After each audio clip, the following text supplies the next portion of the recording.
तूने बख्शे हैं जो आज़ार कहाँ रखूँगा, ये गिरे गुंबदो मीनार कहाँ रखूँगा। मेरा घर है किताबों से भरे हैं कमरे, सोच इसमें हथियार कहाँ रखूँगा। और अपने बच्चों से तो हर एक जुल्म छुपा लूँगा, मगर 6 दिसंबर तेरे अखबार कहाँ रखूँगा। सोचिए आज 6 दिसंबर है और देश भर के तमाम लोग जो संविधान में आस्था रखते हैं, जो इंसाफ में आस्था रखते हैं, वो आज 6 दिसंबर को काला दिवस मना रहे हैं। सोचिए आरएसएस संघ ने 6 दिसंबर ही क्यों चुना बाबरी मस्जिद को शहीद करने के लिए, क्योंकि बाबा साहब का परिनिर्वाण दिवस था।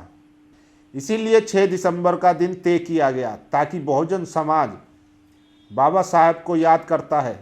पूरे देश दुनिया के लोग बाबा साहब को याद करते हैं। एक तो उससे ध्यान भटकाना था कि ऐसी घटना कर दी जाए जिससे बाबा साहब से ध्यान हटकर दूसरी जगह चला जाए। वहीं सोचिए बाबरी मस्जिद शहीद कर दी गई, लेकिन लोग पूछते हैं कि आप बाबरी मस्जिद को क्यों याद करते हैं। तो इनके लिए बता देना चाहता हूँ कि दरअसल बाबरी मस्जिद सिर्फ बाबरी मस्जिद का मामला नहीं है, वो इंसाफ का मामला है। जिस तरीके से 6 दिसंबर को संविधान का कत्ल किया गया, और सोचिए बाबरी मस्जिद के फैसले में क्या कहा गया था, और कौन लोग थे जो सुप्रीम कोर्ट में हलफ दे के आए थे कि हम बाबरी मस्जिद की रक्षा करेंगे, उसकी एक ईंट नहीं गिरने देंगे। लेकिन छल कपट और धोखे के साथ बाबरी मस्जिद को शहीद कर दिया गया और फिर सुप्रीम कोर्ट के जरिए आस्था की बुनियाद पर फैसला दिलवाया गया। उसके बाद फैसला आया, राम मंदिर बनकर तैयार हो गया, वहाँ पर ध्वजारोपण भी हो गया।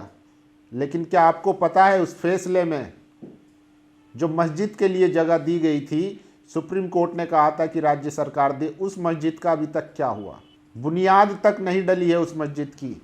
तो सोचिए फिर लोग कहते हैं कि आप 6 दिसंबर को बाबरी मस्जिद क्यों याद करते हैं। हम इसलिए याद करते हैं, इस देश का मुसलमान और हर वो शख्स इसलिए याद करता है जो संविधान में आस्था रखता है, रूल ऑफ लॉ में आस्था रखता है, जिन्होंने संविधान का कत्ल किया।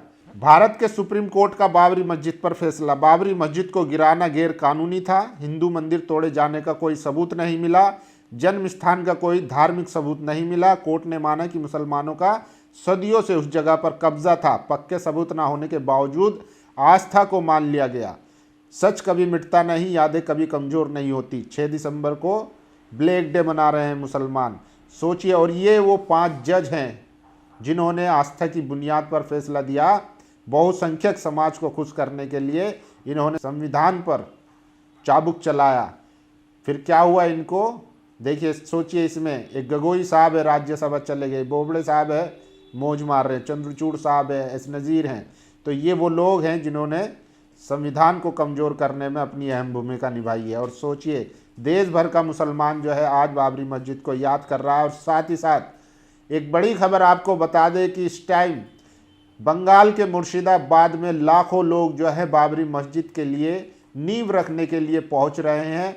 वो अपने साथ ईंटें लेकर पहुंच रहे हैं। तो मुर्शिदाबाद में टीएमसी के जो विधायक है हुमायूं कबीर ने जो कहा था कि 6 दिसंबर को हम बाबरी मस्जिद की नींव रखेंगे, उस पर भी लोग एतराज़ जताने लगे हैं। वहाँ पर लोग जो है चंदा देना भी शुरू कर चुके हैं। बेलगाड़ा में टीएमसी विधायक हुमायूं कबीर के आह्वान पर बाबरी मस्जिद निर्माण स्थल पर इस्लामी फाउंडेशन ने चंदा लेना शुरू कर दिया है। बाबरी मस्जिद बनाने को लेकर हजारों की भीड़ ने एक चादर से पैसे जमा करना शुरू कर दिया है। ऑनलाइन पेमेंट के लिए स्कैनर भी जारी किया है। सोचिए अगर अब मुर्शिदाबाद में मस्जिद बन रही है तो भी इनको दिक्कत हो रही है। और सोचिए ये वो शख्स है जो 6 दिसंबर 1992 को बाबरी मस्जिद तोड़ने में सबसे आगे थे।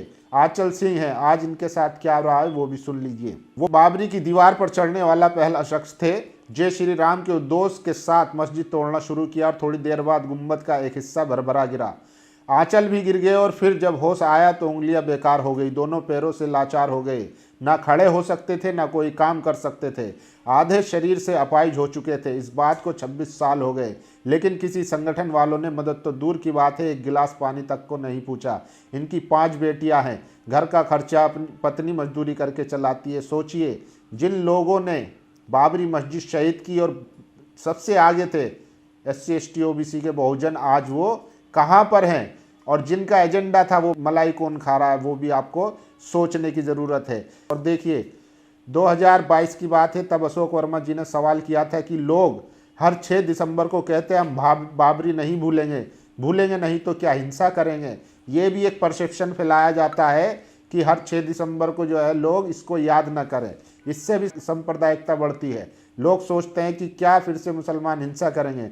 तो उसका जवाब दिया है जेगम मुर्तजा हैं, सीनियर पत्रकार है, उन्होंने लिखा है इस मुद्दे पर मैं लिखना नहीं चाहता था मगर फिर भी सवाल किया तो जवाब जरूरी है। बाबरी को भुलाना, याद रखना हिंसा का मसला नहीं है। हम 1400 साल से ये भी कह रहे हैं कि करबला नहीं भूलेंगे। हर साल खुद को काट पीट कर बिस्तर में लेट जाते हैं, अगला मुहर्रम आने पर फिर वही नारा लगाते हैं, मगर आज तक कुछ किया है? खैर, पूछा है तो समझ लीजिए, बाबरी इसलिए नहीं भूलेंगे क्योंकि उस संविधान में भरोसे का कत्ल है जिसको दिखाकर हमें बताया गया था कि किसी के भी मूलभूत अधिकारों का हनन नहीं होने दिया जाएगा। बाबरी मस्जिद इसलिए याद रखने की चीज़ है क्योंकि ये उस भरोसे का कत्ल है जो आप जैसे प्रगतिशील पढ़े लिखे लोगों ने दिलाया था और कहा था कि चंद गुंडे या फ्रिंज एलिमेंट देश की एकता से खिलवाड़ नहीं कर पाएंगे। ये उस भरोसे का कत्ल है जो बाबरी विध्वंस तक लोगों का न्यायपालिका में था।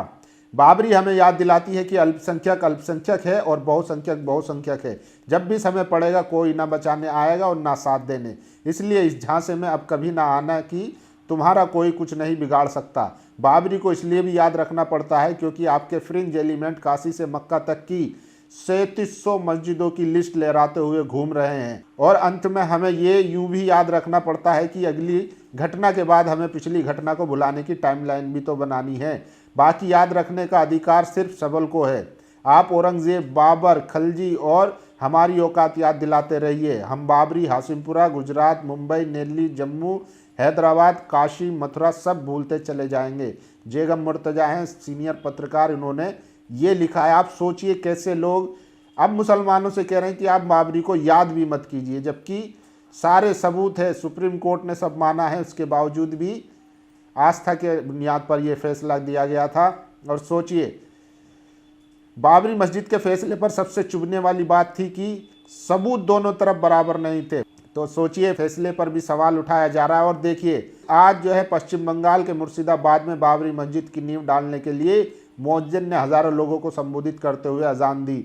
तो बंगाल के मुर्शिदाबाद में लोग जो है जुट रहे हैं क्योंकि वहाँ पर बाबरी मस्जिद की नींव रखी गई है। और सोचिए, बीजेपी के सांसद है मेरठ से, उन्होंने कहा है कि मस्जिदों और मदरसों में लगाए जाए सीसीटीवी कैमरे बेहद ज़रूरी है। सबसे पहले सरकार को यही पहल करनी चाहिए, मस्जिद और मदरसों में सीसीटीवी कैमरे लगने चाहिए ताकि सबको पता चले कि जो वो नचनियाएँ आती हैं हर 6 महीने में, 3 महीने में, कौन उन पर पथराव करता है और कौन समाज में दंगा भड़काने की कोशिश करता है। और देखिए, बाबरी मस्जिद के फैसले की वो बातें जो सबसे अहम है, जिसकी बुनियाद पर जिनको माना गया लेकिन फिर भी फैसला जो है वो एक तरफा दिया गया, वो सब वायरल हो रहे हैं और लोग बाबरी मस्जिद को याद कर रहे हैं। और पश्चिम बंगाल के मुर्शिदाबाद में हज़ारों लोग जो हैं ईंटें लेकर पहुँचे हैं कि वहाँ पर बाबरी मस्जिद बनाई जाए।